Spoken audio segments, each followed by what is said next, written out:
시청자 여러분, 편안한 주말 보내고 계십니까? 4월 12일 토요 랭킹쇼 지금 출발합니다. 이동 문화일보 논설위원 최영일 시사평론가 류재화 변호사 나오셨습니다. 어서 오세요. 안녕하세요. 네, 그럼 저희가 준비한 첫 번째 한 랭킹 지금 바로 만나보시죠. 첫 번째 한 랭킹은 뒤늦은 반성, 그러나 진정성 논란입니다. 지난 수요일 서울시장, 부산시장 보궐선거에서 국민의힘이 4연패의 사슬을 끊고 압승했습니다. 그 후폭풍은 고스란히 더불어민주당을 강타하고 있습니다. 어제 하루만 해도 반성과 혁신의 목소리가 여기저기서 터져나왔는데요. 저희가 시간표를 하나 준비했습니다. 어제 오전 7시 30분 초선 의원 긴급 간담회가 열렸습니다. 그리고 오전 9시 반 2030 의원 기자회견으로 비대위와 첫 회의가 있었습니다. 11시 20분에는 비대위원장과 2030 위원회 간담회가 있었고 다시 오후 2시에는 초선 의원들의 입장문 발표가 있었습니다. 그럼 지금부터 하나하나 짚어볼 텐데요. 먼저 민주당 전체 의원 중 절반가량을 차지하는 초선 의원들의 입장문 내용부터 들어보겠습니다.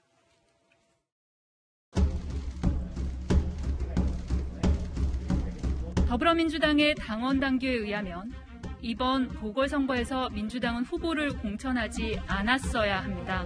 네, 어느새 민주당은 기득권 정당이 되어 있었습니다. 청년 유권자들을 가르치려 들었습니다. 저희들이 그 처절함을 제대로 공감하지 못했습니다. 변해야 합니다. 변하겠습니다. 저희 초선 의원들부터 달라지겠습니다. 민주당 혁신에 앞장서겠습니다. 당 혁신의 주체가 되겠습니다. 우리가 공감을 한 적이 있었거든요. 분노의 크기가 왜 이렇게 큰지 고민을 성찰을 한 적이 있었던가. 그것에 대한 그 반성을 담은 문장입니다. 좀 겸손하고 죄송스러운 태도가 부족했고 다양하게 있었던 2차 가해나 이런 부분들에 대해서 당이 적극적인 입장을 취하지 않았던 그런 행동들에 대한 사과의 마음까지 다 포함했다고 보시면 되겠습니다. 예, 지금 들으신 게 민주당 초선 의원들의 입장인데요. 두 가지가 크게 눈에 띕니다. 하나는 박원순, 오거돈 전 시장 성추행 사건 때문에 치르게 된 보궐선거에 후보를 내지 말았어야 했다. 또 하나는 피해자들에 대한 진심 어린 사과가 없었다. 이 두 가지가 굉장히 눈에 띄는데 최영일 평론가님, 네네. 이 부분 어떻게 들으셨습니까? 자, 이제 뭐 크게 참패를 했고요. 당은 한번 크게 흔들렸고 예. 대선을 향해서 나가야 되니까 민심을 다시 찾아오기 위한 작업은 시작해야 되고 그러니까 우선 반성과 성찰에서 시작할 수밖에 없습니다. 왜냐하면은 이게 국민의 회초리를 맞은 쪽은 집권 여당인 민주당입니다. 그 내부에서 패배의 원인을 분석할 수밖에 없죠. 자, 부동산이냐, LH 사태냐, 또는 이제 관련해서 뭐 이제 김상조 전 정책실장이나 박주민 의원의 이러한 내로남불이냐, 뭐 여러 가지를 다 고민 검토했을 건데 네. 지금 우선 크게 두 가지로 요약된 거예요. 우선은 선거가 발생하게 된 원인, 민주당 쪽에서 제공이 된 거죠. 물론 이제 개인적인 행위이긴 합니다만 소속 정당인 이 민주당의 책임이 있는 거죠. 이 선거에 후보를 내지 말았어야 한다. 예. 결과론적으로 지금 생각해 보면 그랬더라면 민주당에게는 훨씬 다른 이제 국면이 열렸을 것 같아요. 예. 선거의 결과로부터 일단 자유로울 수가 있는 거죠. 그렇죠. 정의당도 내부에서 불미스러운 사태 때문에 결국은 후보를 안 냈는데 최소한 뭐 정의당이 그 이후에 더 좋아졌다고 보기는 어려워요. 민심의 바로미터로 측정해 본다면.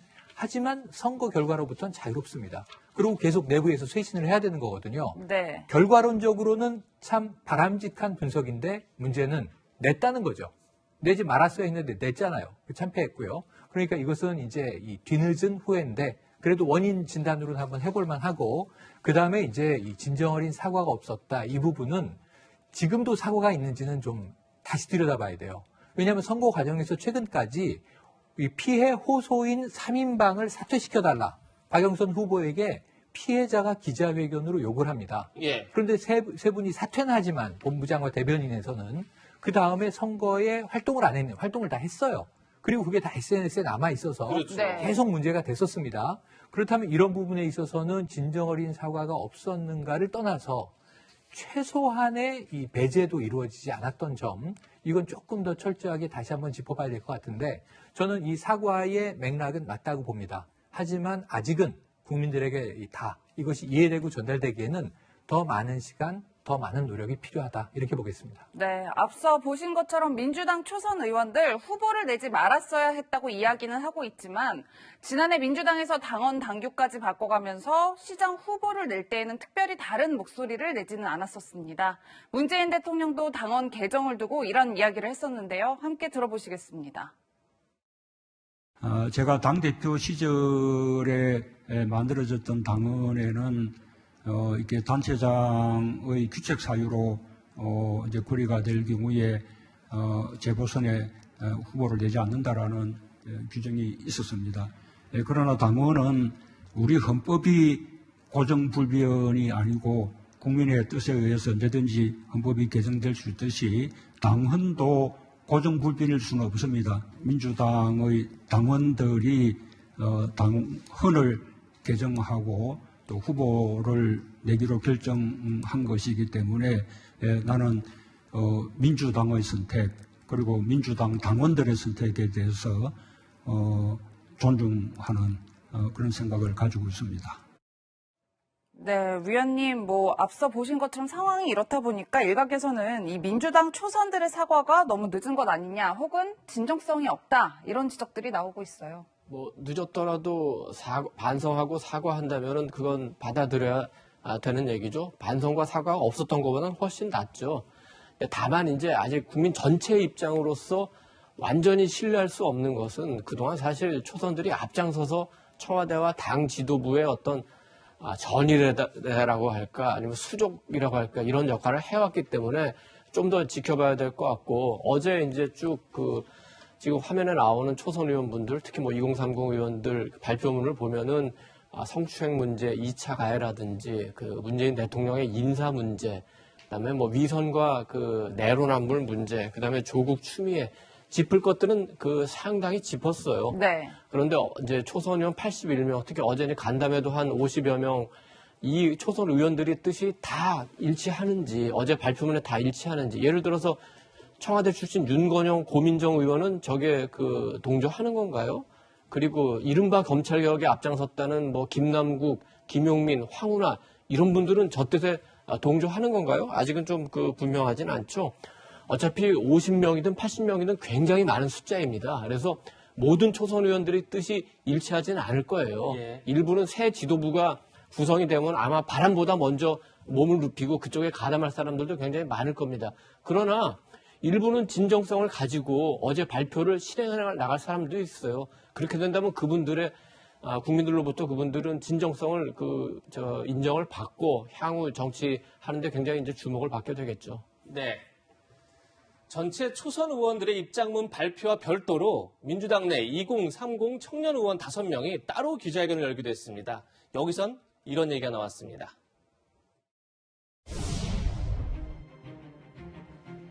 이번 재보궐선거의 참패 원인을 야당 탓, 언론 탓, 국민 탓, 청년 탓으로 돌리는 목소리에 저희는 동의할 수 없습니다.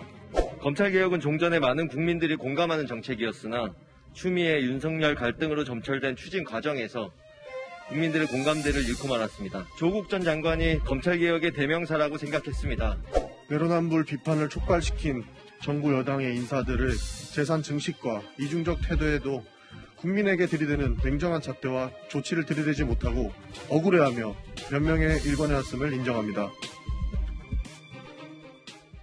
네, 그동안 당내에서 금기어에 가까웠던 조국 전 장관 사태, 그리고 추미애 전 장관, 윤석열 전 총장 간의 갈등 문제, 내로남불, 2030 의원들이 모두 다 꺼냈다 이렇게 볼 수 있을 것 같은데 유 변호사님, 네. 아마도 이번 보궐선거에서 2030에서도 크게 민주당이 졌던 것, 그 부분에서 굉장히 충격이 컸다 이렇게 봐야 될까요? 그렇습니다. 2030 청년 의원 5명이 따로 기자회견을 초선 의원들과 별도로 했고요. 예. 그리고 이제 제가 듣기로는 도종환 비대위원장도 따로 면담을 했다고 들었습니다. 그만큼 2030 세대들의 이번 분노 투표에 대해서 당이 가지는 경각심이 굉장히 크다고 볼 수 있는데요. 왜 그러냐면 2030 세대가 전통적으로 젊었기 때문에 좀 진보적인 경향이 있지 않습니까? 그래서 민주당의 지지층이었습니다.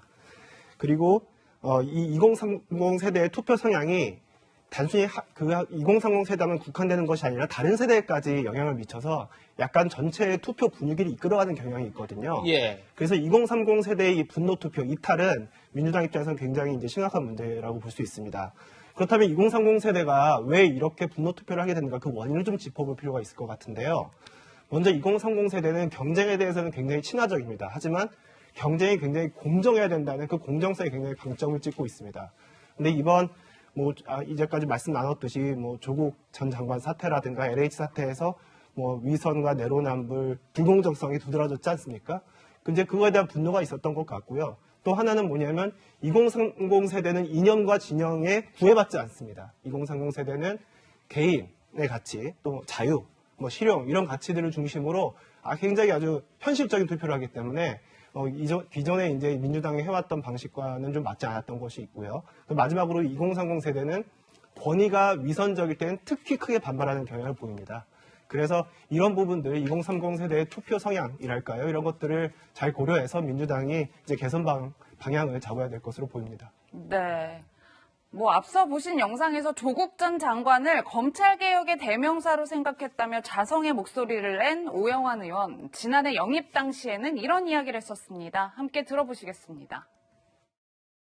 모든 학부모들이 그 당시에 관행적으로 해온 그런 행위들을 너무 지나치게 부풀려서 보도되는 것에 대해 물론 허물이 있을 수 있습니다. 하지만 작은 허물조차 너무도 침소봉대하게 부풀려서 국민에게 많은 불신과 의혹과 그걸 심어주는 모습이 너무 두렵다고 해야 할까요?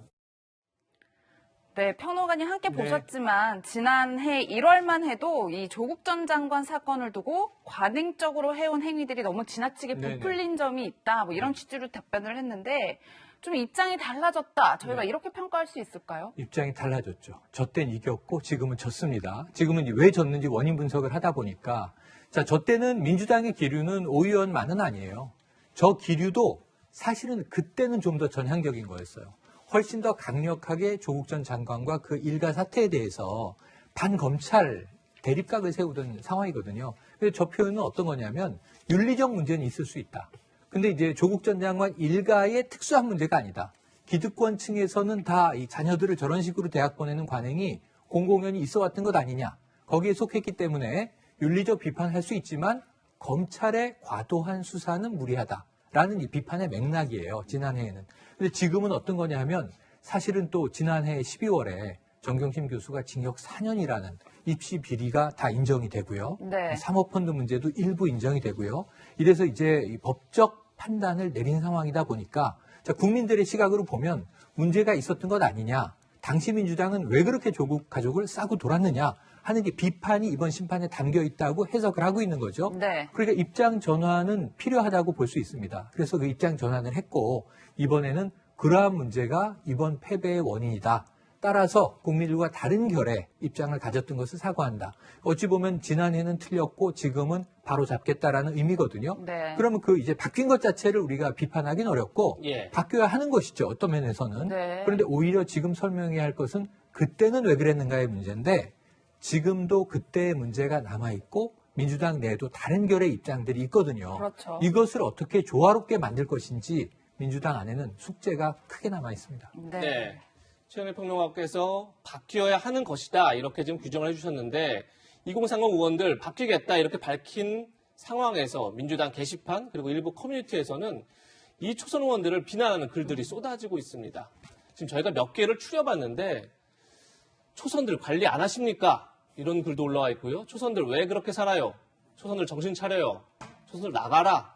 그리고 이번에 좀 기자회견을 했던 5인방을 두고 초선 5인들 보니 다음 선거부터는 이라고 이제 말을 하고 있고요.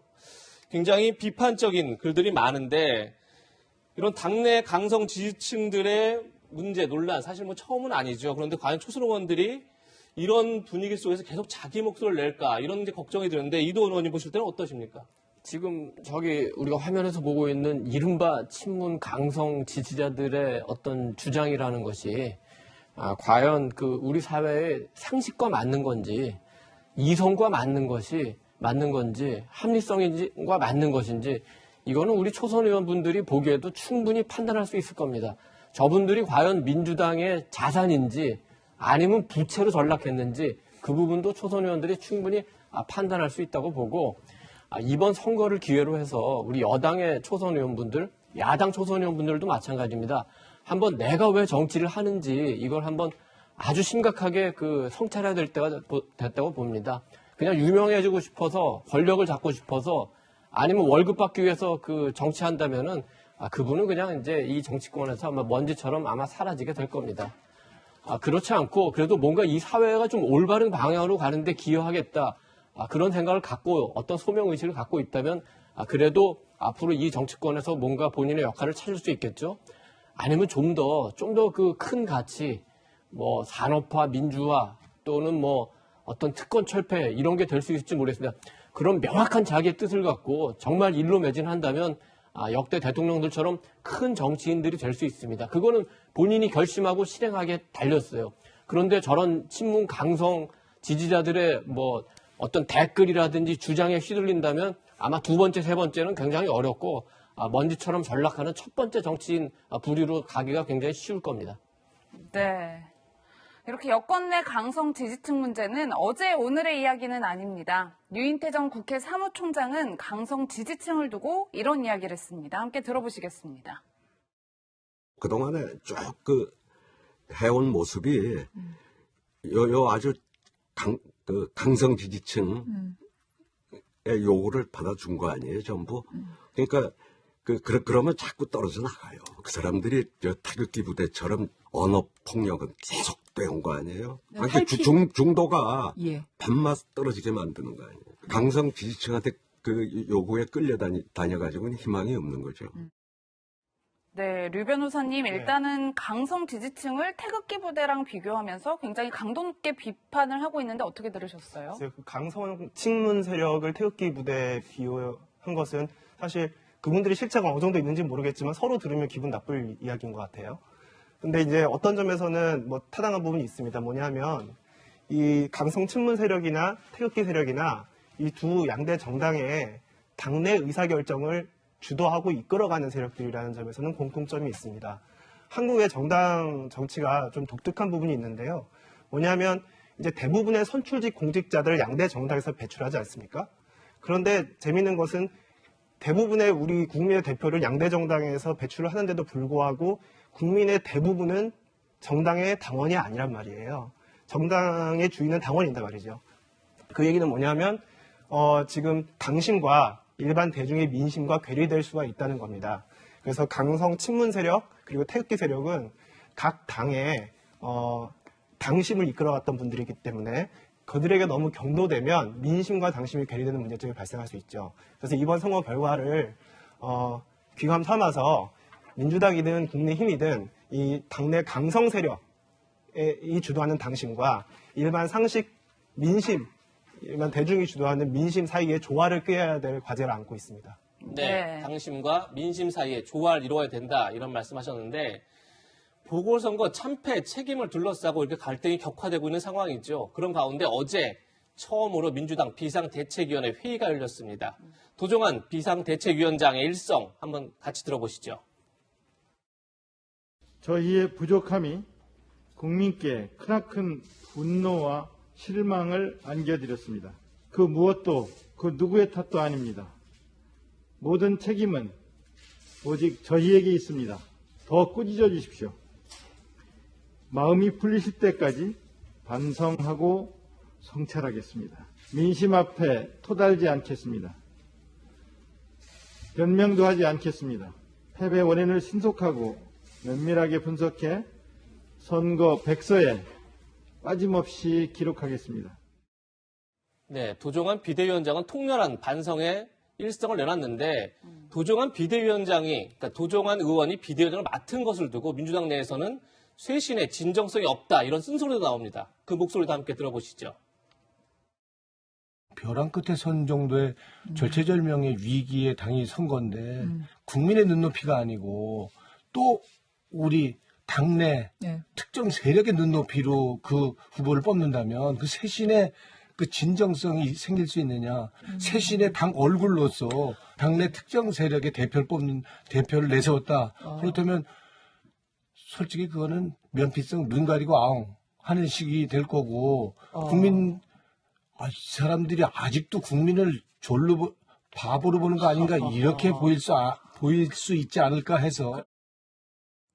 최영일 평론가님, 노웅래 전 최고위원은 이런 식의 비대위는 국민을 바보로 보는 거다. 이렇게 네. 굉장히 강하게 비판을 했어요. 맞습니다. 사실은 이게 결정되고 나와서 언론에 이제 찍혀서 보도가 됐습니다만 이게 쇄신이야 하고 소리치는 장면도 있어요. 예. 인터뷰에서는 좀 톤다운을 했지만 예. 국민이 졸이냐, 국민이 바보냐 이런 정도의 좀 격한 표현까지 등장을 했습니다.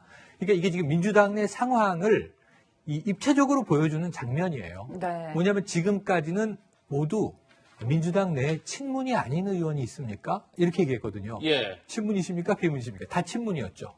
문재인 대통령, 이제 문재인 정부가 끝까지 성공하기를 이제 우리는 지원한다. 이런 입장이었는데 이 패배가 충격을 준 거고요. 이 충격의 결과 본인들의 입장과 앞으로의 노선이 드러나고 있는 과정이에요. 예. 그동안 밝히지 않았었는데 이런 식으로 가서는 남은 1년도 남지 않은 임기, 무엇보다 다가오는 내년 3월의 대선에서 정권을 재창출하기 어렵다는 위기감이 드러나는 건데 간단하게 보면 이제 노웅래 의원 같은 경우는 굳이 따지면 비문 그리고 중도 이런 성향 그러니까 중도적 국민들의 감성에 우리가 맞춰야 되는데 지금도 아직 정신 못 차리고 있다. 왜? 비대위원장이 역할이 많지는 않습니다. 이번에 예. 한 일주일 남짓인데요. 그럼에도 불구하고 결국은 친문 핵심 의원이 다시 비대위원장을 맡지 않았느냐. 그러면 쇄신 기대할 수 있느냐는 비판을 내부에 하고 있는 것이고요. 예. 그것을 피력하고 있는 것인데 저는 이런 입장은 앞으로도 계속 나오게 될 것이다. 자, 언제까지 좀 하나의 대우가 다시 이 질서가 새로 재구성될 때까지 이 패배하자마자 당에서 나온 얘기는 질서 있는 이 재구성, 재준비였거든요. 예. 근데 그 질서 있는은 일단 좀 어려운 것 아닌가. 그렇다면 저는 오히려 모두 다 풀어헤쳐 놓고 난상 토론을 통해서라도 끝장 토론을 통해서라도 하나의 줄기를 만들어가는 과정이 필요한데 지금 제각각 목소리를 내기 시작했다는 점에서는 민주당은 좀 위기로 당분간 더 흘러갈 가능성이 있어 보입니다. 네. 네. 이렇게 여권 내 갈등은 지금 문재인 정부의 핵심 과제 중 하나죠. 검찰 개혁 논란으로 옮겨붙고 있습니다. 다음 두 번째 한랭킹에서 만나보시죠. 저희가 준비한 두 번째 한랭킹은 검찰 개혁으로 옮겨붙은 여권 갈등입니다. 앞서 들으신 것처럼 민주당 내 젊은 의원들은 일방적으로 밀어붙인 검찰 개혁도 이번 보궐선거 패배의 한 원인이다 이렇게 진단하고 있습니다. 그런데 그 반대 목소리도 여전히 큰 상황입니다. 보시는 것처럼 정청래 의원은 조국 검찰개혁이 문제였다면 지난해 총선에서는 어떻게 승리를 했겠느냐 이렇게 반문하고 있습니다. 김용민 의원도 검찰개혁 때문에 졌다고 하는 것은 완전히 틀린 이야기다. 조금 전 이도훈 의원이 모든 초선들이 같은 의견일 수 없다 얘기했는데 김용민 의원도 초선이지만 전혀 다른 얘기를 하고 있죠. 또 다른 초선 의원 이수진 의원도 검찰개혁, 언론개혁, 사법개혁은 180석의 힘이 아니고선 다시 그런 기회를 얻지 못한다. 이렇게 지금 말하고 있습니다. 네. 유재 변호사님. 네.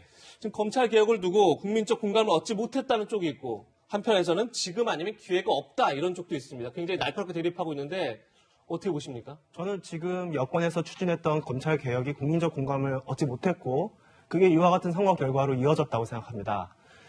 이미 올 초에 신현수 전 민정수석이 사퇴하면서 검찰개혁 속도 조절론 파문이 있지 않았습니까? 예. 이제 청와대에서는 좀 검찰개혁을 좀 천천히 해야겠다라고 얘기를 했는데 민주당에서는 뭐 박주민 의원 같은 경우에는 3월 발의, 6월 통과라는 어떤 데드라인을 정해놓고 밀어붙이겠다라는 이제 당의 의견이 있었습니다. 그 정도로 검찰개혁 자체는 당청 간에도 이렇게 합치된 어떤 의견이 있지 않고 약간 좀 여러 가지 의견들이 이렇게 난립하는 경향을 보였는데요.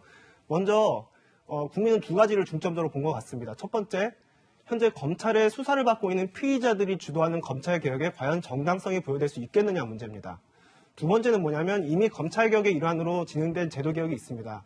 첫 번째는 공수처 설치고요. 예. 두 번째는 검경 수사권 조정이죠. 예. 근데 이 두 가지 제도가 새로 이제 도입된 제도가 과연 안착했느냐에 대해서 의문을 품지 않을 수가 없습니다. 먼저 공수처 문제는 최근에 이성윤 지검장에 대한 황제 수사 논란에서 불거졌듯이 지금 신뢰 문제를 겪고 있고요. 예. 또 검경 수사권 조정만 해도 LH 투기 사건을 지금 현재 경찰에 특수본이 진행하고 있지 않습니까? 그렇죠. 근데 그 결과에 대해서 지금 국민이 사실 딱히 탐탁치 않게 보고 있단 말이죠. 그래서 검찰을 빨리 더 개입시켜야 되는 거 아니냐라는 그런 주장도 있습니다. 그만큼 이미 진행된 제도 자체가 충분히 안착되지 않은 상태에서 검수완박이라는 중수청 설치, 예를 들어 중수청 설치와 같은 새로운 제도 개혁, 검찰개혁 시즌2로 진행하는 것은 좀 무리인 듯 보이고 그것에 대해서 국민이 이번에 심판을 한 것 같습니다. 네. 검찰개혁을 두고 당내 의견이 분분한 가운데 방송인 김어준 씨도 말을 보탰습니다. 그 목소리부터 듣고 이야기 이어가겠습니다. 정당의 대응은 당연한 건데 이럴 때 이제 튀어나와서 발언하는 분들이 꼭 있어요. 네, 원래 선거를 지낸 쪽에서는 대체로 그 선거에 가장 도움이 안 됐던 분들이 가장 도움이 안 될 말을 가장 먼저 나서서 합니다. 소신파라고 띄워주는데 이런 분들 말들 하면 대체로 망해요. 그리고 김혜영 전 의원은 소신파가 아니라 공감대가 없어서 혼자가 된 겁니다. 네. 평론가님 김어준 씨가 비판한 내용이 바로 이 SNS 내용인데요. 김혜영 전 의원이 SNS에 그제 올린 글이에요. 지금 함께 보시면 지금도 당에서 조국 전 장관을 왜 그렇게 지키려 했는지 이해할 수 없다. 이런 취지의 글을 쓰면서 조국 한 사람을 지키기 위해 국민을 갈라치고 갈등 조장해도 되는 것인가. 또 추 전 장관의 이 막무가내식 장관직 수행을 당에서 제지하지 못했다. 네. 이렇게 강도 높게 비판을 하고 있는데 정작 김어준 씨는 이런 목소리를 향해 선거에 도움이 안 되는 이야기다. 뭐 이런 반응을 하고 있어요. 네, 근데 워낙 김혜영 전 의원의 발언이 소수파예요. 민주당 내에서는. 예. 그러니까 민주당 내 다수파는 지금 일단 반성은 해야 한다. 그리고 패인 분석을 제대로 하자. 앞으로 우리가 쇄신하고 바뀌어야 한다는데 쇄신이라는 방향은 여러 갈래가 있을 수 있습니다. 오히려 더 강하게 드라이브를 걸어야 한다. 제가 저 이야기를 들으면서 한 예를 들어드리면요. 예. 이번 선거패하고 정말 많은 댓글 중에 민주당을 비판하는 댓글 중에 이런 댓글이 많았어요. 180석이 아깝다. 180석 돌려내라. 물어내라. 뭐 이런 게 있어요. 지난해 총선에 그렇게 밀어줬는데 문제는 이번에 돌아온 게 없다. 근데 그게 두 가지의 해석이에요. 하나는 더 강하게 드라이브를 걸었어야 되는데 이 뭐든지 할 수 있는 의석을 가지고 왜 이렇게 일을 더디하느냐 못하느냐.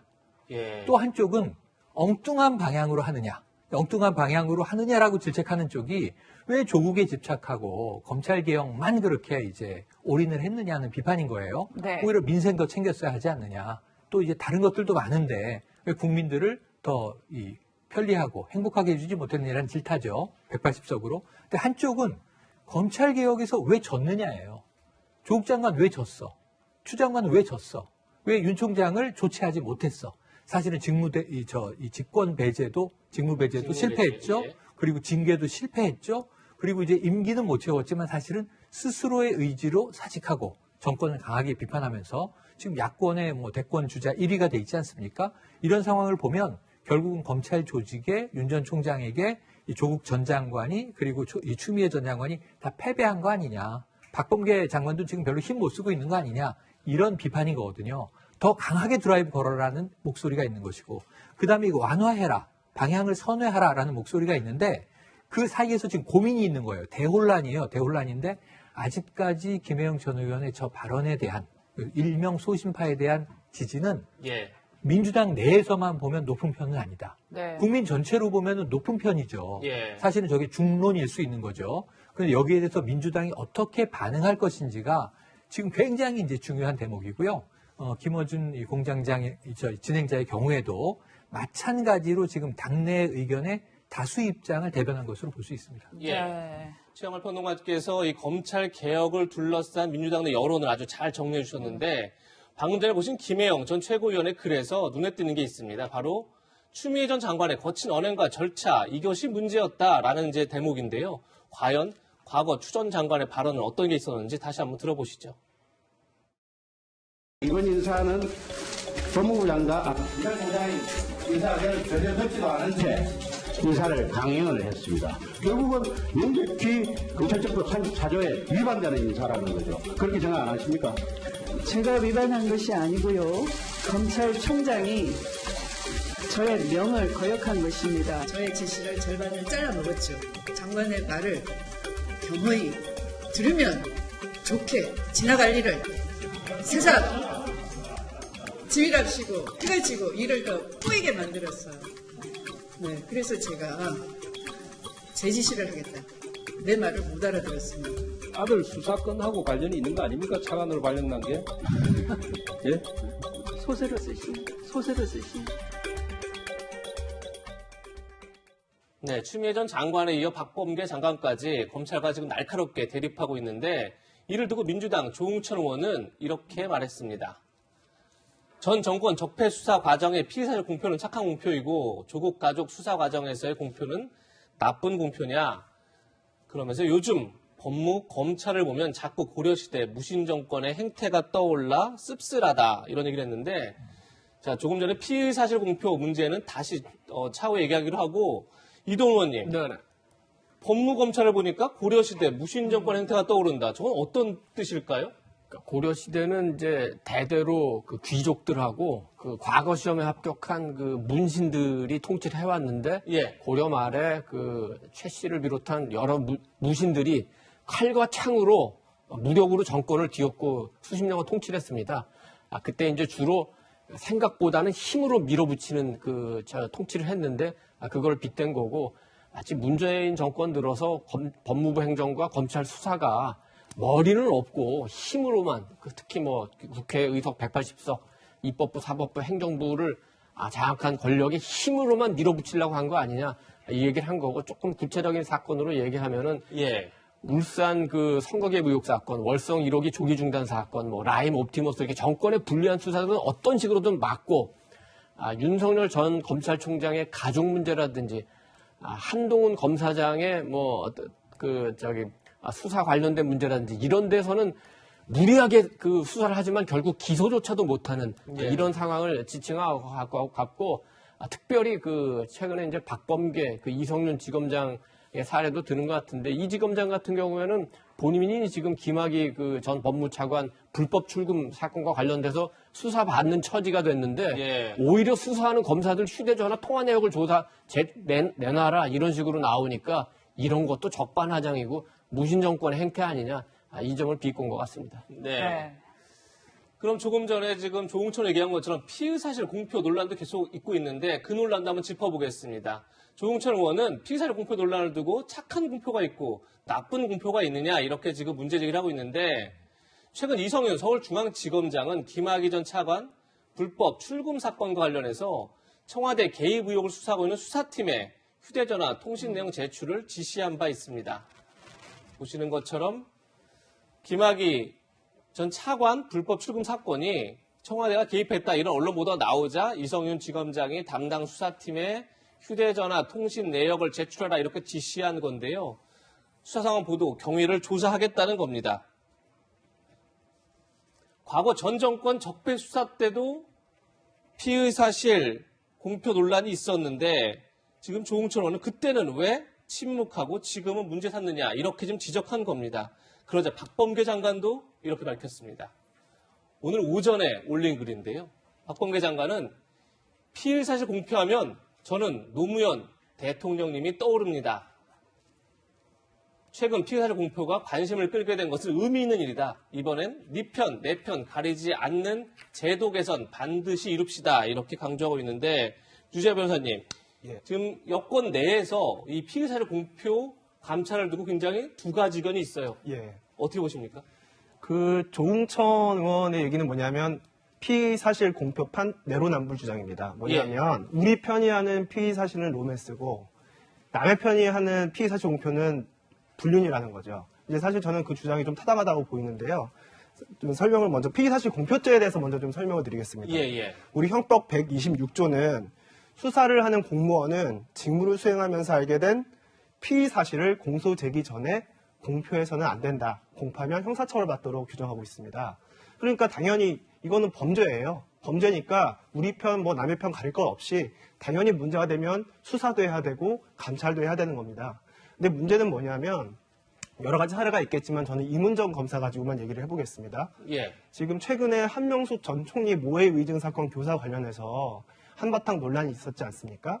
그때 이제 이문정 검사가 본인의 그 SNS에 자신이 이제 주인 검사에서 배제되는 과정, 실제로 처음부터 주인 검사였는지도 의문인데 아무튼 배제되는 과정을 공개했다고 하면서 여러 가지 글들을 올렸어요. 예. 근데 그것이 이제 피의 사실 공표에 해당할 수가 있거든요. 예.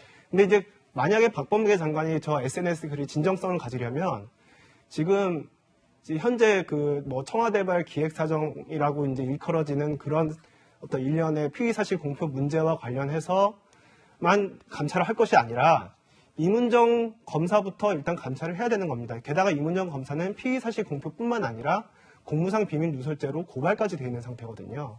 그러니까 이제 지금 이번 선거에 지금 민주당이 심판받게 된 이유가 내로남불 때문인데 이런 피의 사실 공표에서도 역시 내로남불이 여전히 존재하는 것 같습니다. 네. 이문정 검사는 보완이 필요한 감찰 내용은 공개한 적이 없다. 이런 내용의 글도 본인이 올리고 주장하고 있다는 부분도 밝혀드립니다. 네, 위대원 의원님, 저희가 조홍천 의원의 이야기를 하나 더 짚어보려고 하는데 본인의 SNS에 그제 또 이런 글도 올렸더라고요.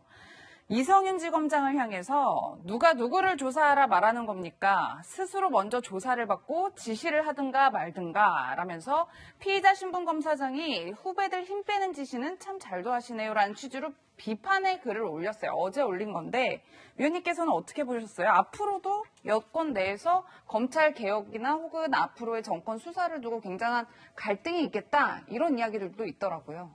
선거도 끝나고 했으니까 그 이른바 검찰 개혁이라는 문제에 대해서 잠깐만 한번 생각을 해보고 할까요? 그러면 우리가 개혁이라는 걸 얘기하면은 뭔가가 더 올바른 방향으로 가거나 더 나아진 거를 얘기하는 겁니다. 과연 대한민국 검찰이 문재인 정권 들어서기 전보다 더 나아졌습니까? 더 올바른 방향으로 가고 있습니까? 우리가 검찰 개혁이라는 어떤 가치가 들어가 있는 말보다 좀 더 그 중립적으로 권력기관 개편이라는 그 아주 중립적인 잣대로 한번 생각을 해보죠. 첫째, 검경수사권 조정. 검경수사권 조정해서 뭐 검찰은 수사를 제한하고 기소만 해놓게 했는데 그 결과 어떻게 됐죠? LH 사태 터지니까 아무도 경찰은 못 믿고 검찰이 수사해야 된다고 다 나오는 거 아닙니까? 결국은 여당도 그러고 대통령까지 그렇게 해놓지 않았습니까? 그럼 그 검경수사권 조정은 개혁입니까? 개악입니까? 두 번째, 공수처 만들었죠? 공수처 만들어놔서 고위공직자 범죄를 잘 수사할 줄 알았더니 이건 공수처가 고위공직자 범죄를 수사하는 게 아니라 무마하려는 것 같고 회피하는 걸로 보이지 않습니까? 이런 공수처 믿을 수가 있습니까? 그리고 그 공수처를 이끄는 김준욱 처장, 일개 서울지검장 수사하는데도 자기 차 보내가지고 황제 수사했다는 논란 받는데 검찰총장, 대통령까지 공수처는 수사해야 돼요. 어떻게 수사하려고 그럽니까, 그러면? 대통령 만약에 검찰총장 수사하게 되면 뭐 기어서 수사하려고 그럽니까? 이건 개혁이라고 볼 수가 없는 상황이죠. 세 번째, 대공수사. 국정원이 가졌던 대공수사권을 이제 경찰로 옮겼고 이제 3년 후에 시행이 됩니다만 아직까지 지금 국정원이 갖고 있습니다만 최근에 국정원이 무슨 간첩 잡았다는 그 수사 결과가 있습니까? 경찰로 넘어가면 간첩 수사 제대로 할까요? 마지막으로 이제 경찰자치제 등 경찰자치의 개편인데 이거는 아직 추진이 되지 않아서 앞으로 봐야 됩니다. 결국 이번 그 4.7 보궐선거에서 여권이 준엄한 민심의 심판을 받았는데 저는 그 심판의 가운데 분명 이 이른바 검찰개혁이라는 것도 심판을 받았다고 생각합니다. 네.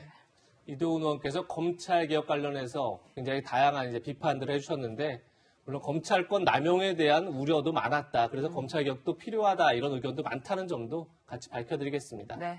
네, 여권의 다양한 갈등을 지금까지 살펴봤는데 이번에는 야권으로 가보겠습니다. 저희가 준비한 세 번째 한랭킹입니다. 오늘의 세 번째 한랭킹은 통합 두고 기싸움에 들어간 야권입니다.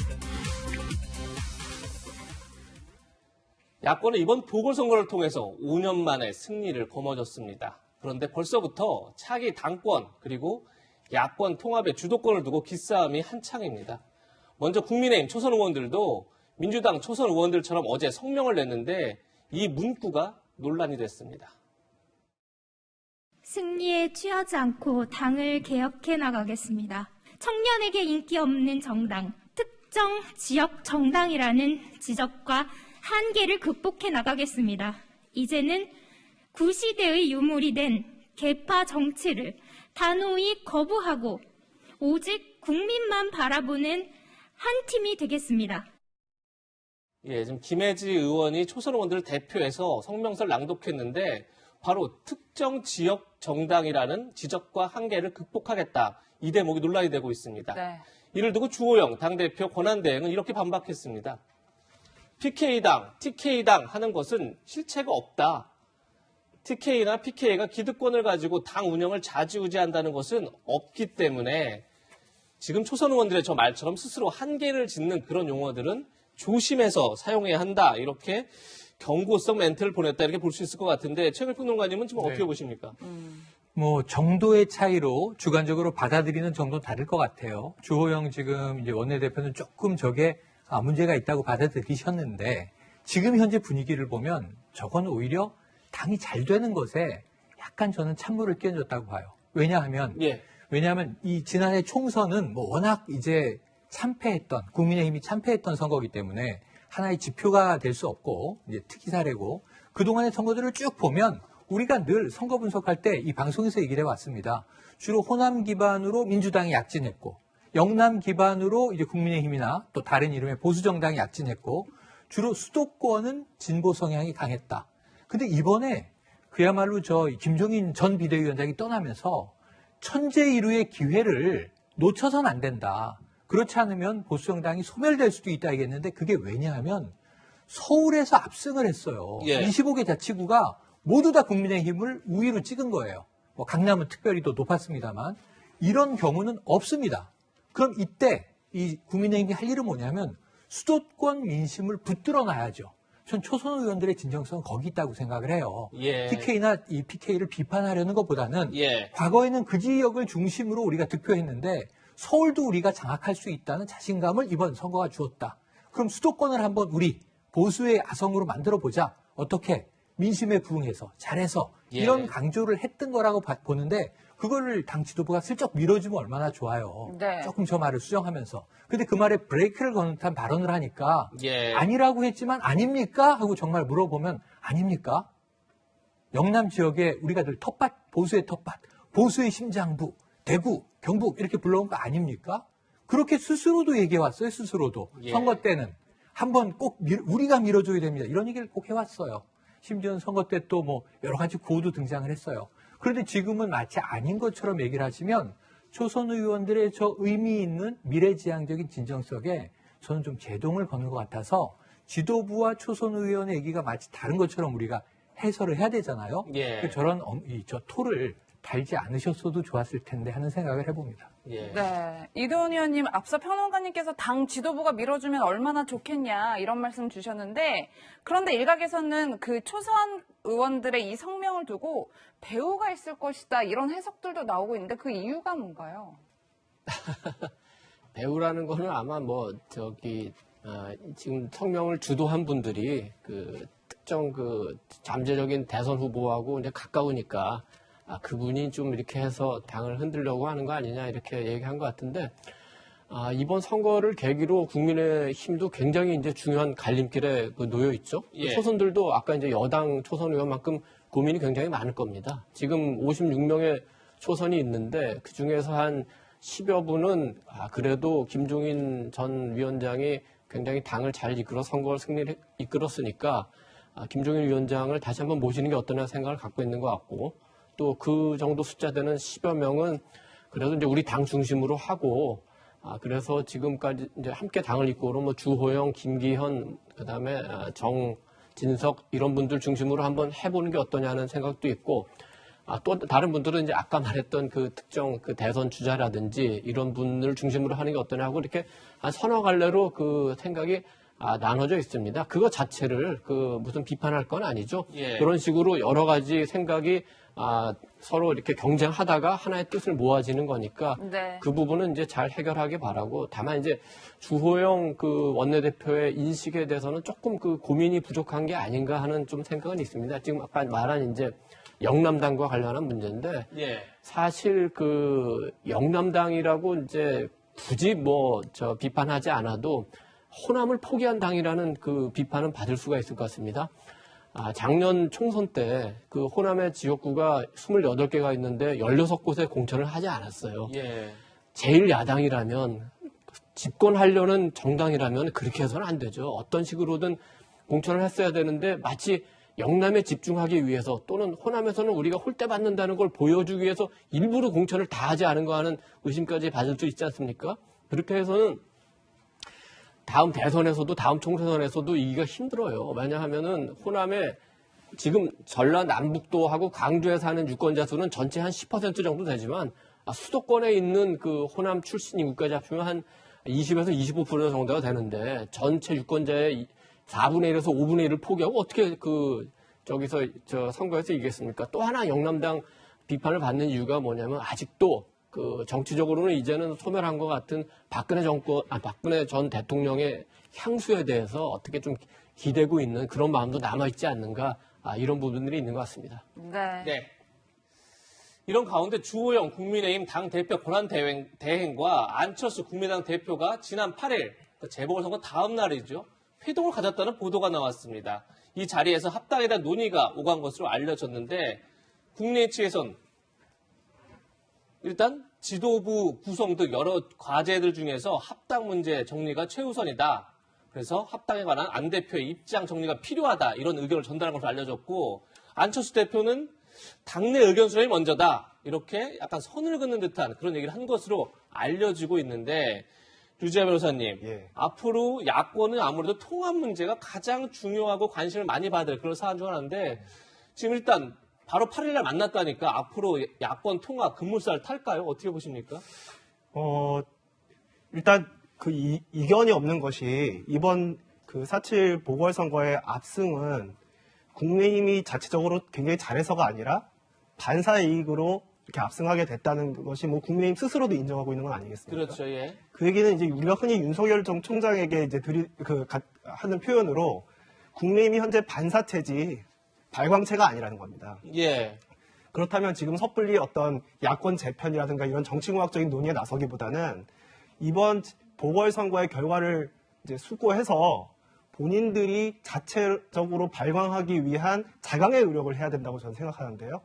근데 지금 선거 끝난 지 얼마 되지도 않아서 바로 안철수 대표 국민의당과의 합당을 추진하고 윤석열 총장도 곧 들어와라 이런 식으로 얘기를 하는 것은 저는 그렇게 바람직하지는 않다고 보고요. 예. 당연히 안철수 대표도 이런 식으로 이제 국민의힘 쪽에서 이렇게 흡수하듯이 들어가는 것은 원하지 않을 것이기 때문에 질문에 답을 드리자면 앞으로 순조롭게 추진되기가 좀 어려울 것 같습니다. 네. 평론가님 물론 4.7 재보선 이후에 김종인 비대위원장이 바로 자연인으로 사퇴를 선언했지만 그럼에도 이제 떠나기 전에 비공개 회의에서 이런 얘기를 했다고 하더라고요. 안철수 국민의당 대표와의 통합은 안 된다. 앞으로 통합에 좀 어려움이 있을까요? 어려움이 있을 걸로 보여집니다. 사실은 이 선거 끝나고 딱 한 번 안철수 대표에게 따뜻한 얘기를 했어요. 수고하셨다. 오세훈 이 시장 당선인이 등장하고 나서 수고했죠. 예. 아름다운 단일화의 모습을 이렇게 보인 적이 없었잖아요, 과거에. 그래서 안철수 대표 칭찬 많이 이제 받았고 할 가치가 있습니다. 그런데 문제는 그 선거 와중에 자, 안철수 대표 앞으로 대권 가도에서 장애 요인이 될 것이다. 이런 얘기까지 했어요. 그러니까 상당히 이 애초에 안 대표가 서울시장 후보로 올라오는 것이나 또는 이 대권 주자로 가는 것이나 합당 문제나 모두 다 부정적이에요. 예. 그러니까 뭔가 이제 이 김종인 전 이 비대위원장의 판단이 있겠죠. 그렇겠습니다만 지금 통합에 대해서도 안 된다라고 얘기한 것은 두 가지 의미죠. 그렇게 해선 안 된다라는 것도 있고, 예. 그리고 아마 추진도 하기 어려울 것, 쉽게 진행되지 않을 것. 지금 이제 유리 변호사가 말씀하셨지만 예. 안 대표는 이렇게 얘기했어요. 합당에 난 어떤 지분도 요구하지 않을 것이다. 근데 지금 조금 전에 이야기를 보면 합당의 전제 조건이 물론 당원들의 의견을 수렴한다라는 절차적인 이야기를 당연한 원론을 얘기한 거지만 사실 이 지금 국민의 당의 어떤 의석수나 규모나 이런 것을 봤을 때 당 대표의 리더십이 중요할까요? 당원들의 중지를 모으는 과정이 중요할까요? 예를 들면 아까 민주당 내부의 좀 혼란, 또 국민의힘 내부의 혼란 얘기한 건 거대 정당은 그럴 수 있어요. 그런데 국민의당은 지금 안철수 대표의 당 아닙니까? 크지도 않고 그럼 속도전이 작은 당의 강점인데 그걸 절차를 기다려야 되고 좀 천천히 갑시다. 기다려보세요. 이건 뭐냐면 밀당을 하겠다는 의미거든요. 예. 그러면은 쉽지 않을 것 같습니다. 네. 그러니까 안철수 대표의 국민의 당과의 통합 문제도 굉장히 관심이지만 역시 야권의 최대 관심은 윤석열 전 검찰총장이 합류할 것이냐 아니냐 이 문제 같습니다. 네. 여기에 대해서 주호영 원내대표 어떻게 얘기했는지 한번 들어보시죠. 저는 본인의 계획이나 생각이 가장 중요하다고 보는데요. 지금까지 우리나라에서 3지대가 성공한 적이 없지 않습니까? 그 다음에 대선 주자는 커다란 정당을 지지 않으면, 배경으로 삼지 않으면 혼자서 상당 기간을 갈 수가 없습니다. 그럼 그 시기는 언제라고 보세요? 우리 당이 대선 후보를 뽑는 절차를 시작하기 전에는 결정돼야 되지 않겠습니까? 저희들 한 7월경에는 예. 시작이 될 걸로 보는데. 네, 윤 전 총장 어떤 식으로든 합류는 시간 문제다. 이렇게 지금 주호영 원내대표는 보고 있는데 윤 전 총장 현재 어떤 상태로 무엇을 하고 있는지도 관심이 있죠. 이런 얘기가 나왔습니다. 최근에 윤 전 총장은 자택에서 직거라면서 경제, 외교, 안보, 복지 등 각종 연구 자료를 검토하고 있다. 이런 얘기가 나오고 있고 네. 또 하나는 서울대 법학과 7과권 동기들이 책을 낸다고 해요. 책 제목은 구수한 윤석열. 아마도 윤석열 전 총장과의 과거 학생 때의 그런 다양한 기억들을 담은 책이 아닐까 싶고 또 네. 충암고 동창인 언론인은 윤석열의 진심 이런 책을 곧 출간한다. 이렇게 좀 알려주고 있습니다. 또 윤진식 전 새누리당 의원은 오늘이죠. 윤 전 총장 지지 모임인 윤공정 포럼을 출범시키겠다. 이렇게 또 밝히고 있습니다. 이동 의원님, 앞으로 윤 전 총장이 어떤 행보를 할지 관심인데 재보궐선거 결과 야권은 압승을 했고 이런 것들이 윤 전 총장의 정치 행보에 굉장히 영향을 미치겠죠? 어떻게 보십니까? 지금 윤 총장은 이제 그 주변의 친한 분들한테 내가 지금 굴 속에서 그 쑥과 마늘을 먹고 있다고 얘기합니다. 그러니까 우리 당군 신화에 보면은 곰이 사람이 되기 위해서 그 100일 동안 그 쑥과 마늘을 먹고 사람이 되지 않습니까? 예. 그처럼 지금은 사람이 되길 준비, 말하자면 정치인이 될 준비라고 하죠. 그걸 하고 있습니다. 그래서 지금 뭐 들리는 얘기는 경제하고 안보를 열심히 공부하고 있는데 안보 쪽은 뭐 한 사이클 돌았다고 하니까 이제 쑥은 다 먹은 것 같고 이제 마늘이라는 이제 경제를 열심히 먹으면 되겠죠. 100일이면은 3월 4일 날 그 윤 총장이 사퇴를 했으니까 뭐 산술적으로만 따지면 뭐 6월 14일이 되겠습니다만 그 전에 준비를 마치면 나오겠죠. 윤 전 총장은 수사할 때도 딱 그 판을 완전히 자기가 장악을 해서 이렇게 하면은 이렇게 마무리 짓겠다고 결정을 한 다음에 수사에 들어갑니다. 네. 그렇기 때문에 정치에 입문하는 것도 지금 경제 안보뿐만 아니라 모든 분야에서 자기가 한 사이클을 돌고 이렇게 해서 이렇게 하면 되겠다 하고 큰 구도가 나올 때까지는 밖에서 아무리 뭐라고 해도 꿈쩍 안 하고 자기의 판을 짜고 자기의 판이 완성이 되면은 실제로 이제 세상에 나와서 정치를 선언하든 아니면 대선 후보에 나가든 이거를 국민들 앞에 밝혀야 될 것 같습니다. 예. 네. 앞으로의 윤 전 총장의 행보 관심 있게 지켜보겠습니다. 이도훈 의원과는 여기서 인사드리겠습니다. 고맙습니다. 네, 다음 한 랭킹을 소개하기에 앞서서 저희가 영상 하나를 준비했습니다. 함께 보시죠. 미국의 유명한 그래피티 작가인 존 원이 2016년 내한 당시 관객들 앞에서 그린 작품 우주입니다. 이 작품의 가격은 5억 원에 이른다고 지금 알려지고 있는데요. 그런데 이 작품을 두고 한바탕 소동이 일어났습니다. 지난달 28일 그림 앞에 선 20대 남녀가 함께 전시되어 있는 페인트통에서 붓을 꺼내들더니 그림에 페인트 칠을 하기 시작합니다.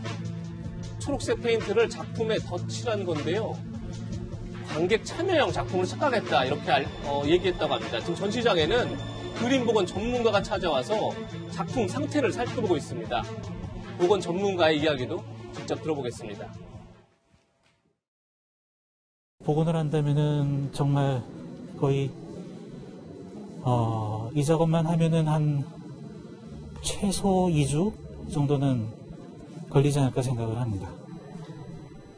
유지아 변호사님, 지금 저 연인들은 이것이 참여형, 그러니까 관객들이 참여하는 작품인 줄 알고 앞에 붓과 페인트가 놓여있길래 작품에다 그림을 그린 건데 알고 봤더니 5억 작품을 훼손한 게 됐습니다. 네. 지금 조금 전에 들으신 것처럼 복원에만 2주가 걸리고 비용이 약 최대 3천만 원까지 든다고 하는데 이 비용 결국 연인들이 부담해야 되는 건가요? 그렇죠. 그 연인들과 이제 주최 측 사이에 법적 다툼이 있을 수 있는데 기본적으로 연인들이 부담해야 될 것으로 보입니다. 불법행위 손해배상 책임에 해당하고요. 다만 그 과정에서 주최 측에게도 과실이 있으면 일부 과실상계가 될 수는 있습니다. 예. 예를 들어서 일반적으로 관객 참여형 전시가 어떤 식으로 이루어지는지 이 전시회의 경우 관객 참여형 전시로 오인할 만한 그런 것도 있지 않았는지 예를 들어서 뭐 붓과 페인트를 저기 놓았다고 하지 않습니까? 그러면 관객 입장에서는 오인할 수도 있잖아요. 그렇다면 그런 오인을 막기 위해서 안내문 비치라든가 어떤 뭐 안내문 방송이라든가 그런 것들을 충실히 했는지 주최 측에서 예. 그리고 뭐 마지막으로 그 관리자가 있어서 혹시 이런 일이 발생했을 경우에 딱 가서 말릴 수 있는 관리자들을 거기에 배치했는지 이런 여러 가지 요소들을 고려해서 이제 주최 측에게도 일부 과실이 있으면 전체 뭐 3천만 원이다 하면 예. 3천만 원 중에 일부는 주최 측의 책임이 제한될 것 같습니다. 연인들의 책임이 제한될 것 같습니다. 예. 네, 그럼 지금부터는 저희가 준비한 마지막 한 랭킹 만나보겠습니다. 스토킹 처벌법 진작 통과됐다면 아파트에 침입해 새 모녀를 숨지게 한 피의자 김태현이 어제 카메라 앞에 섰습니다. 검찰로 송치되기 전 김 씨는 어떤 이야기를 했을까요? 영상부터 함께 확인해 보겠습니다.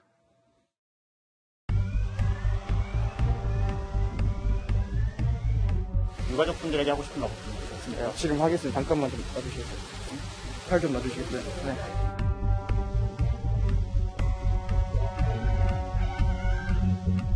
이렇게 뻔뻔하게 눈 뜨고 있는 것도 숨을 쉬고 있는 것도 정말 죄책감이 많이 듭니다. 진짜 살아있다는 것도 정말 제 자신이 뻔뻔하게 이제 생각이 들고 유가족분들 저로 인해서 피해 입은 모든 분들께 정말 사죄의 말씀을 드리고 싶습니다. 정말 죄송합니다. 근데 왜 죽였습니까?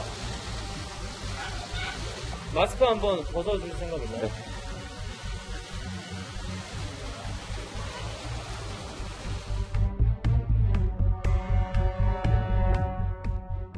네, 오윤성 순천향대 경찰행정학과 교수님 저희가 같이 모셨는데 교수님 영상을 저희가 함께 보셨는데 이제 검찰 전 송치되기 전에 이제 모습이란 말이에요. 근데 함께 보시면 일단 뭐 경찰한테 팔을 좀 놔달라 이런 얘기도 하고 무릎 꿇고 절을 하면서 사과도 하고 얼굴을 보여달라고 하니까 마스크를 벗기도 하고 기자가 이렇게 질문하니까 카메라를 정면으로 응시하면서 또 고개도 끄덕이고 저희가 그동안 봐왔던 포토라인 앞에 범죄자들, 그러니까 피의자들과는 좀 모습이 다르다 이런 인상을 받았어요. 저도 이제 많은 연쇄살인범들, 뭐 토막 살인을 한 그런 아주 그 흉악범들이 그 송치될 때 언론에 노출되는 그런 모습들을 제가 많이 봐왔습니다. 그렇죠. 이런 모습은 처음입니다. 제가 볼 때는 처음에 이제 가장 중요한 것이 눈을 깔지 않았다는 거예요. 예. 눈을 그대로 들고 오면서 처음에 이제 등장을 할 때 좌우를 이렇게 살피면서 고개를 끄덕끄덕하고 왔다는 건데 그렇죠. 그거는 어떤 의미냐면 자기는 이미 마음의 준비가 됐다. 그런 것을 우리가 이제 추정을 할 수가 있는데요. 어떤 마음의 준비일까요? 내가 이제 이번에 그 언론을 그 접하게 되면 뭔가 얘기를 해야 될 텐데 예. 그 얘기를 자기는 나름대로 준비를 했다는 거예요. 지금 이제 얘기하는 것을 보면은 하는 어떤 다른 소리 안 들어가고 아주 깔끔하게 얘기를 하고 있지 않습니까? 네. 거기에는 이제 그 1단이라고 이제 얘기를 한 것은 내가 준비한 얘기만 하겠다는 거예요. 예. 그래서 그 질문에 일일이 답변을 못 드릴 것 같다라고 해서 아예 선을 딱 미리 긋고 시작을 하잖아요. 그렇죠. 그리고 이제 정말 진짜라고 하는 이런 것들을 몇 번 얘기를 하는데 이 진정성이라고 하는 것을 언어를 통해서 자기가 보여주려고 하는 그런 어떤 그 느낌이 있고 그 다음에 이제 또 하나는 갑자기 그 옆에 있는 형사에게 팔 좀 놔달라. 예. 형사가 당황하는 것을 제가 봤어요. 예. 형사도 전혀 예상을 못한 거죠. 그렇죠. 그 상황에서 본인이 이제 무릎을 꿇었는데 이 무릎을 꿇는 행위라고 하는 것은 사람이 사죄를 하는 그 최대의 어떤 모습입니다. 예. 그 다음번에 엎드리는 것 정도밖에 없는데 그렇게 하다 보니까 일반적으로 실제로 이제 많은 사람들이 이 마스크 같은 경우도 저게 벗을 건가? 이거 굉장히 관심이었는데 쓱 벗었어요. 네. 너무 쉽게 이제 흘러가고 그리고 나중에 범행 동기라든가 자세한 얘기에 대해서는 죄송합니다라고 하는 얘기를 일관을 한 것으로 봐서는 자기는 여기까지만 얘기하고 그 다음번부터는 얘기를 하지 않겠다. 예. 어떻게 보면은 김태형이가 이 세상에 태어나서 가장 많은 사람들의 관심과 그리고 스포트라이트를 받는 그런 기회다라고 생각을 했을 수도 있습니다. 예. 네. 오 교수님 말씀하신 것처럼 무릎도 꿇고 죄송하다는 얘기도 굉장히 많이 했는데 과연 이 사과의 진전성이 있냐 이런 의문도 제기됩니다. 왜냐하면 김태현 범행이 일주일 전부터 치밀하게 준비됐기 때문인데 오 교수님 보시는 것처럼 평소 사용하지 않는 게임 아이디로 큰딸의 근무 일정을 파악한 뒤에 집에 침입을 했고 또 범행 전에 급소 같은 검색을 했고 또 휴대전화 통신 기록도 삭제해서 자신이 추적되지 않도록도 조치를 했고 네. 굉장히 치밀하게 계획을 했어요. 그러다 보니까 과연 지금의 사과가 진정성 있는 거냐 이런 논란이 있는데 어떻게 보십니까? 아주 전형적인 계획 범죄입니다. 물론 이제 저 결정을 하고 난 뒤에 저 행동을 했다라고 하는 것을 전체적인 맥락에서 본다면 우리가 충동적으로 저런 어떤 그 생각을 했을 수는 있지만 예. 일단 본인이 그렇게 하겠다고 결심을 하고 난 이후부터는 굉장히 계획적으로 준비를 해왔던 거죠. 그래서 이제 특히 이제 주목이 되는 것은 지금 현재 이 사람이 그 세 사람을 살해한 그 집에서 발견이 되긴 했습니다만 그 과정에서 옷을 한 벌 더 준비를 했다라고 하는 것은 만약에 본인이 목표로 하는 그 피해자를 살해하는 데 성공을 했으면 옷을 갈아입고 또 도주를 할 그 가능성도 배제를 하지 않고 본인이 갔었는데 이제 그쪽에서 이제 가는 여러 가지 상황들이 변화가 되지 않습니까? 예. 그래서 이제 결국 3명을 갖다가 살해했다 이렇게 이제 저는 보는 것이죠. 네, 교수님 또 하나 충격적인 사실이 밝혀졌는데 알고 보니 김태현이 지난해 이미 미성년자에게 음란 전화를 걸었다는 그 비슷한 전력이 있었다. 이게 확인이 된 거예요. 그렇습니다. 지금 이제 통상 이런 종류의 그 범죄자들은 여러 개 이상 그 성행동, 즉 2개 이상의 성행동이 결합되어 있는 건데 이전에 이제 그 절시음력적, 즉 어디 가서 어떤 사항을 보려고 하는 그런 시도를 하다가 처벌받은 경험이 있고 또 이제 그 전화 음욕증이라고 해가지고 자신의 목소리를 녹음을 해가지고 상대에게 보낸다든지 하는 이런 것들을 해가지고 처벌을 받았단 말이죠. 네. 그렇기 때문에 이 사람이 나이가 현재 24살인데 24살에 저 정도의 어떤 그 경력이 있다라고 한다면 사실은 빙산의 일각, 즉 다시 말해서 거기에 곱하기 10을 해야 될지 50을 해야 될지 모를 정도의 그 추가적인 그런 어떤 그 성범죄 관련되는 그런 비행들이 있었다라고 저는 추정을 하고요. 그런 과정에서 이제 이 사건도 그와 유사한 그 맥락에서 이해를 해야 된다라고 봅니다. 예. 네. 저희가 이번 한랭킹 제목을 스토킹 처벌법 진작 통과됐다면 이렇게 정한 이유가 있습니다. 예. 조금 전에 본 것처럼 김태현이 지난해 음란 전화로 스토킹 처벌을 받았는데 그게 지난달 10일 벌금 200만 원으로 약식 명령 선고를 받은 겁니다. 네. 그런데 그로부터 13일 후에 바로 세모녀 자택에 침입해서 살해를 하는 범행을 저질렀습니다. 그리고 그 다음 날 국회에서 스토킹 범죄에 관한 처벌에 관한 법률이 통과됐는데 물론 이 법은 이제 올해 9월 달부터 시행된다고 합니다. 그런데 유재 변호사님, 네. 만약 이 법이 통과됐다면 네. 그랬다면 김태현이 범행하기 전에 이미 구치소에 갈 수 있었다. 그렇게 되면 범행이 없지 않았을까 이런 아쉬움을 많은 사람들이 표하는데 어떻게 보십니까? 예, 충분히 그럴 수 있습니다. 그 스토킹 범죄 처벌법을 보면요. 여러 가지 이제 사전적으로 할 수 있는 조치들을 마련해 놓고 있어요. 예. 예를 들어서 경찰관 같은 경우에는 스토킹 행위가 딱 발생했을 경우에는 응급 조치를 취할 수 있습니다. 그게 뭐냐면 가해자한테 접근 금지를 시킬 수 있는 권한을 부여했어요. 예. 뿐만 아니라 스토킹 범죄가 재발될 우려가 있다고 검사가 판단하면 법원에 청구해서 유치장이나 아니면 구치소에 유치하는 잠정 처분까지도 할 수 있습니다. 예를 들어서 아까 오 교수님 말씀하셨다시피 이전에 이제 전화 음욕증의 발현으로 처벌받은 사례가 있지 않습니까? 그런 사례가 있었을 때 검사가 법원에 청구해서 이거 재발 우려가 있다, 가둬놔야겠다라고 했다면 이 세모녀 살해 사건 같은 이런 안타까운 일은 없었겠죠. 네. 계속 지켜봐야 할 것 같고요. 계속해서 사건 소식 하나 더 짚어보겠습니다. 여전히 많은 의문점이 풀리지 않고 있는 구미 3세 여아 사건. 엄마로 살아왔던 언니 김모 씨의 첫 재판이 어제 진행됐습니다. 교수님, 어제 첫 재판이 진행이 됐는데 일단은 공소 사실은 모두 다 인정한다. 이런 취지를 밝힌 것 같아요. 그렇죠. 지금 이제 이 사건은 이제 우리가 2개로 봐야 되는데 하나는 20대 친모, 또 하나는 지금 40대 친모인데 이번에 이제 있었던 건 20대 친모에 관련된 것이죠.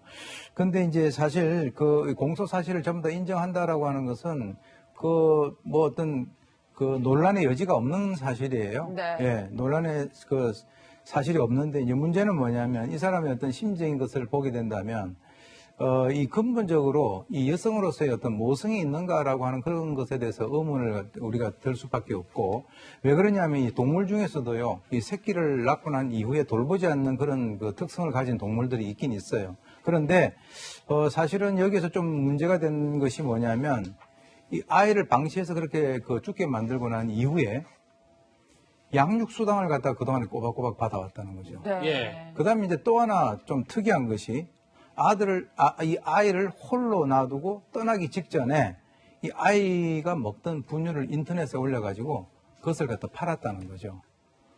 그러한 여러 가지 것들을 보게 된다면 이 사람은 챙길 것은 확실하게 챙기고, 즉 돈 같은 건 챙기고, 자기 아이에 대한, 적어도 이렇게 얘기하고 있지 않습니까? 그 아이가 바꿔치기 한 것을 갖다 자기는 전혀 모르고 있었다라고 얘기한 것을 보면 자기 아이라고 인식을 하고 있었었는데 그 아이를 돌보지 않고 저런 식으로 사망케 했다라고 하는 것은 사실은 이거는 재판 과정에서 크게 논란의 소지는 크게 없어 보입니다. 네. 김 씨가 아이를 두고 떠나기 직전에 아이가 먹던 분유를 팔았다, 이런 보도가 있는데 아직까지 확인된 건 아니라는 점도 밝혀드리겠습니다.